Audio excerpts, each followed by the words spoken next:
guys, I'm Judith. I'm with the Sheridan Edge team today at the Trafalgar campus in the Marquee. And we have, what's your name? Jaden Leonardo.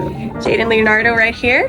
Jaden, do you have any ideas that you think would be a great business? So I want to be a tattoo artist, Ooh. like a full-time. So right now I am a tattoo artist, but I am not a full-time. I'm Okay. part-time right now, but I want to get into a parlor and get full-time. So that's my dream goal right now. Okay, so you got to learn a little bit about Sheridan Edge. So do you think that you can use those skills like entrepreneurship, impacting your community through tattooing? Yeah, so some that I read on the card that I'm going to look into that will help me expand my business. Yeah. Yeah, I think it's going to be good. I'm going to look into that. Thank you so much. Here are your dream socks that you've been wanting. Thank you so much. Oh my goodness, I got it.